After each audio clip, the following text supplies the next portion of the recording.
الحمد لولیہ والصلاة علی نبیہ اما بعد فاعوذ باللہ من الشیطان الرجیم بسم اللہ الرحمن الرحیم قال اللہ تبارک و تعالی فی القرآن المجید والفرقان الحمید قل بفضل اللہ وبرحمتہ فبذلک فلیفرحوا آمنت باللہ صدق اللہ العظیم وبلغنا رسولہ النبی الکریم الامین۔ اس آیت مبارکہ میں اللہ تبارک و تعالی نے اپنے محبوب علیہ الصلاۃ والسلام سے ارشاد فرمایا، قل اے محبوب آپ فرما دیجئے، بفضل اللہ اللہ کے فضل پر، وبرحمتہ اور اللہ سبحانہ و تعالی کے رحمت پر، فبذلک فلیفرحوا اسی طرح خوشیاں مناؤ۔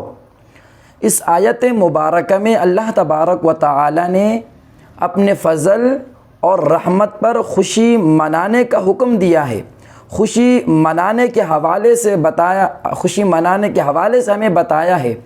تو اس آیت مبارکہ پر جب ہم غور کرتے ہیں اور اس کے بعد قرآن مجید فرقان حمید کا مطالعہ کرتے ہیں کہ الہ العالمین اللہ تبارک و تعالی کے فضل اور رحمت سے مراد کیا ہے، تو اللہ تبارک و تعالی نے اپنے لاریب کلام میں ارشاد فرمایا، بشر المؤمنین بان لہم من اللہ فضلا کبیرا، کہ اے محبوب مومنوں کو خوشخبری دو بان لہم من اللہ فضلا کبیرا، اس وجہ سے کہ اللہ تبارک و تعالی نے ان پر بہت بڑا فضل فرمایا ہے۔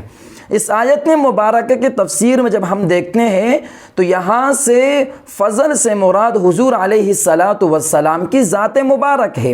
حضور علیہ الصلاۃ والسلام کی ذات مبارک ہے، ذات اقدس ہے۔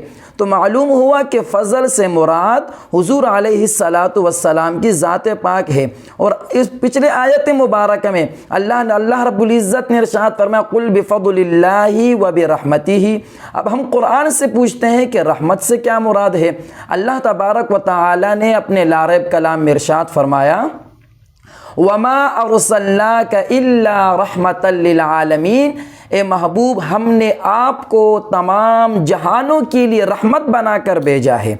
تو ہم قرآن مجید فرقان حمید کا جب ہم نے مطالعہ کیا تو قرآن مجید فرقان حمید کے مطالعے سے اور غور کرنے کے بعد ہمیں یہ معلوم ہوا کہ اللہ کے فضل سے مراد بھی حضور علیہ الصلاۃ والسلام کی ذات مبارک ہے، اور رحمت سے بھی حضور علیہ الصلاۃ والسلام کی ذات پاک ہے۔ اور اسی طرح اللہ تبارک و تعالی نے دوسری جگہ پر ارشاد فرمایا، الم تر الی الذین بدلوا نعمت اللہ کفرا، کیا تم نے ان لوگوں کو نہیں دیکھا کہ جنہوں نے اللہ تبارک و تعالی کی نعمت کو ناشکری کرتے ہوئے، کفر کرتے ہوئے تبدیل کر دیا۔ تو اس آیت مبارکہ پر ہم غور کرتے ہیں تو غور کرنے کے بعد ہمیں یہ معلوم ہوتا ہے کہ یہاں پر نعمت سے مراد حضور علیہ الصلاۃ والسلام کی ذات مبارک ہے۔ نعمت اللہ محمد صلی اللہ علیہ وسلم، تو اس نعمت سے مراد حضور علیہ الصلاۃ والسلام کی ذات مبارک ہے۔ تو قرآن مجید فرقان حمید سے یہ ہمیں معلوم ہوا کہ اللہ کے فضل سے بھی حضور علیہ الصلاۃ والسلام کی ذات پاک مراد ہے، رحمت بھی حضور علیہ الصلاۃ والسلام کی ذات پاک ہے، اور نعمت بھی حضور علیہ الصلاۃ والسلام کی ذات اقدس ہے۔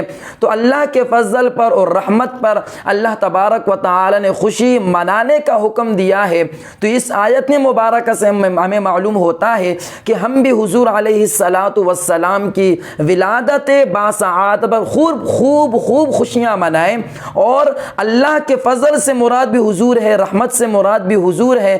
تو اس پر خوشی منانا باعث ثواب بھی ہے، باعث اجر بھی ہے، اور اس سے بڑی اور کیا نعمت ہو سکتی ہے کہ اللہ تبارک و تعالی نے ہمیں اپنا پیارا محبوب علیہ الصلاۃ والسلام عطا فرمایا ہے۔ اس سے بڑی خوشی اور ہو ہی نہیں سکتی، اس سے بڑا فضل کوئی اور نہیں ہو سکتا، اس سے بڑی رحمت کوئی اور نہیں ہو سکتی۔ تو آئیے آج ہم بھی حضور علیہ الصلاۃ والسلام کی ولادت باسعادت پر خوشیاں منائیں، اور یاد رکھیں کہ یہاں خوشی سے مراد یہ ہے کہ حضور علیہ الصلاۃ والسلام کی ولادت باسعادت کا تذکرہ ہو، حضور علیہ الصلاۃ والسلام کی محبت کے باتیں ہوں، حضور علیہ الصلاۃ والسلام کے عشق کی باتیں ہوں، اور حضور علیہ الصلاۃ والسلام کی عظمت کو اجاگر کیا جائے۔ تو میلاد النبی صلی اللہ علیہ وسلم کے موقع پر جو حضور علیہ الصلاۃ والسلام کی ولادت کی خوشی مناتے ہیں، تو اسی موقع کی نسبت سے ہم آنے والے نسلوں کو اور لوگوں کو بتاتے ہیں حضور علیہ الصلاۃ والسلام کی ذات پاک کیا ہے، حضور علیہ الصلاۃ والسلام کی ولادت کے بارے میں بتاتے ہیں، حضور کی عظمت کے بارے میں بتاتے ہیں، اور حضور علیہ الصلاۃ والسلام کی محبت کی باتیں لوگوں کے دلوں میں راسخ کرنے کی کوششیں کرتے ہیں۔ اللہ تبارک و تعالی سے دعا ہے کہ اللہ رب العزت ان تمام باتوں پر عمل کرنے کی توفیق اور ہمت عطا فرمائے۔ امید کرتا ہوں کہ جو باتیں میں نے بیان کی ہیں اس کو آپ نے سمجھنے کی کوشش بھی کی ہوگی۔ اللہ تبارک و تعالی ان باتوں پر عمل کرنے کی توفیق عطا فرمائے۔ وما علینا الا البلاغ المبین۔